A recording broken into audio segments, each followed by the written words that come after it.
Hi everyone and welcome to my channel. Today I'm going to show you how I make greeting cards. I'll be doing a transparent flower for this one, similar to what I did with the last two videos. The difference is that the tint on this at the end will be a little bit deeper than the last two. So you'll still be able to see through the painting onto the page, but you won't see as much white as you did in the other two videos. I'm following the same technique, so painting, putting the petal down, each petal one at a time, letting that dry slightly, and then lifting the majority of that paint up off of the page.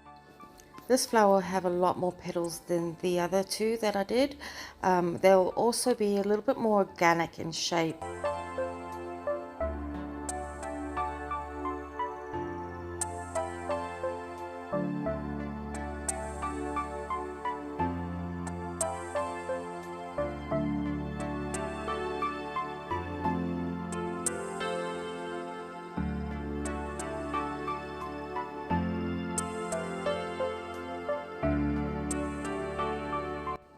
The design of this flower has overlapping petals to the immediate left and right of each petal. Because each petal will be directly connected to the previous one, I'll have to wait for the paint to dry after I've lifted the water and the pigment. If I didn't wait, what would happen was when I put the next petal down, it would bleed into the first one, and that's not what I want. Following the same technique as before, I put two petals down at a time, and while I'm doing the second one, should I say, that first one is busy drying, which will leave a lovely border when I go to lift that pigment that's still wet. After I've lifted the pigment on the first petal, I'll then move to this one that I just finished painting now. Doing the same process as before, I use a dry brush and then I go and lift that pigment and lift that water, and then I dab the brush onto a little bit of paper towel. The reason I dab the bristles after doing each stroke is because I don't want to transfer any more of that pigment onto the next petal, because I'm wanting this to be as clear and transparent as possible. Try not to overwork each stroke, so once you've lifted it, move on to the next one, because you don't want to contaminate it. You want as crisp a color as possible. So now you'll put a petal on each side and keep on going around as you did for the first one until at the end you have a roundish flower. Keep each petal organic and you'll find at the end that you'll have a beautiful organic flower. With the previous two videos I did about transparent flowers, I made each petal the same as the one before. With this flower, however, each petal will be different to all the other petals, more like what you'll find in nature. Remember that this is all about doing what you love. If you like to have more of the organic feel, as in this video with this flower, then go for it. Whereas if you prefer the other videos and having everything uniform and the same, then do that as well. When you sit down to paint, you need to remember that the primary reason you do this is for you.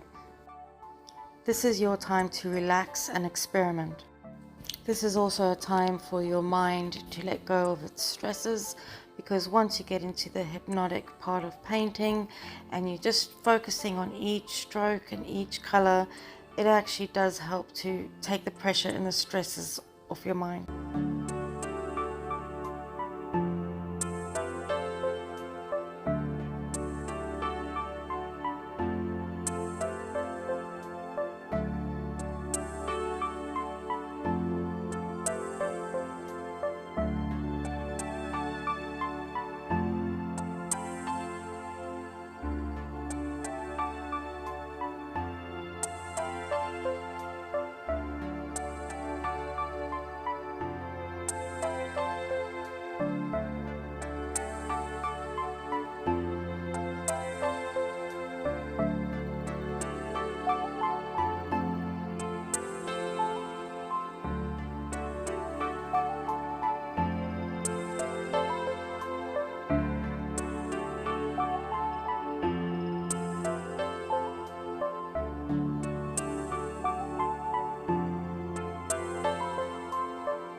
By now you can see how I'm going around in a circle, and you'll see in the middle I'm going to have a circle-ish shape, which will be where the stamens of this flower are. You can also see that this is taking shape organically and how each petal differs from the ones before. You don't have to do yours this way. If you prefer all your petals to look the same, then do that. Art is very personal, therefore it goes without saying that your personal preference is the one that matters.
as I do my last petals, you'll be able to notice that my stamen area in the middle there isn't exactly a circle, it's more of an oval shape. This is not a problem. Because this flower evolved organically, it's interesting for me to see how the end product comes out. I know lots of people prefer to sketch, and that's perfectly fine if that's what you love, but I just prefer to just go with my intuition and my instinct and just paint and see how it comes out. You would have noticed in all my other videos that I do the same thing. I don't sketch out a design beforehand, I literally just start painting. Of course, I've got the design in my head before I start, but I never take that, or should I say, I really take that design from my head and put it down on the paper before I start painting. With the petals done, I now start work on the stamens. Picking a shade of yellow that I like, I will do things a little bit differently to how I've done the petals. With the petals, I'd put down the paint and then lift it up afterwards. This is what gives it its transparent effect. But with the stamens, I'm not going to lift the paint.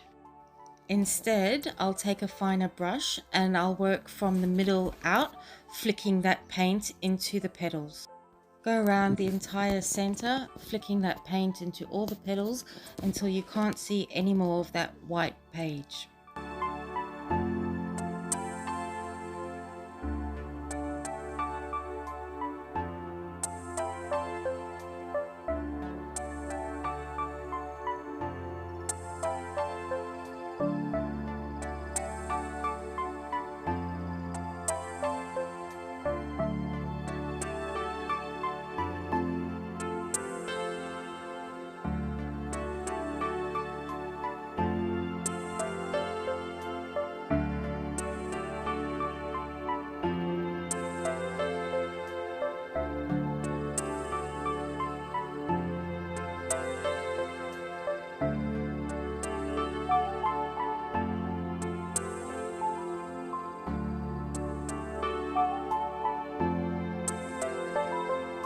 I'll now take another color, which I'm choosing brown, but if you prefer, you can choose a green.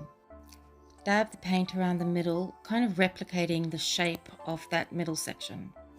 Then I'll take the fine brush again and I'll replicate that same technique, which is flicking the paint, so now the brown into the yellow, which then flicks a little bit into the petals. Keep on doing this until you get the desired effect. Try not to overwork it. You still want to have the definition in the colors, and you don't want it to become one little blodgy sludge type of color.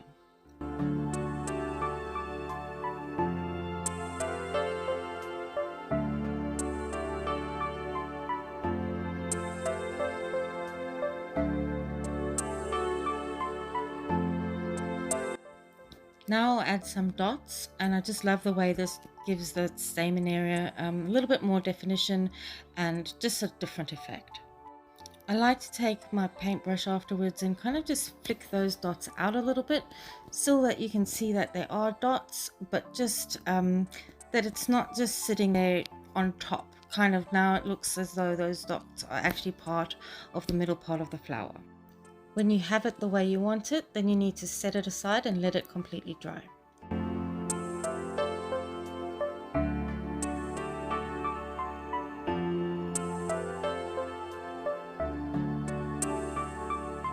At this point, I start adding the metallic highlights.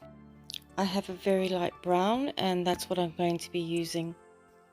I'll keep on flicking this metallic paint into the bottom sections of that petal, similar to what I did with the yellow first and then the brown. Obviously the difference is that this is metallic paint and I'm using a really fine brush just to have those fine details.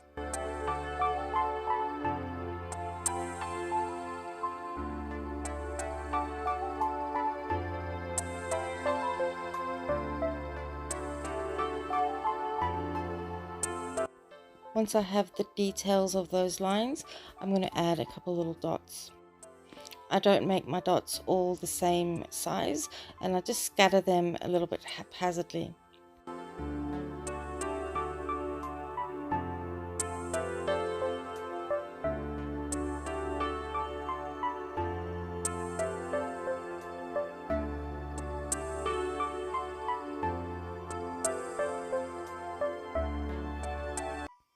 Now it's time to start the details on the petals of the flower.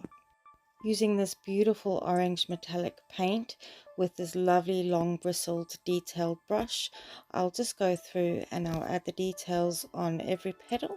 I'll start out making the middle of each petal a little bit thicker when it comes to that detail, and then when I do the next round going around, they'll be a little bit thinner. There's not much to say about the painting of this flower from now till the end when it's complete. So I think what I'll do is just say goodbye, and then you can watch it in peace without me rambling on. Thank you so much for watching. Have a lovely day further and enjoy.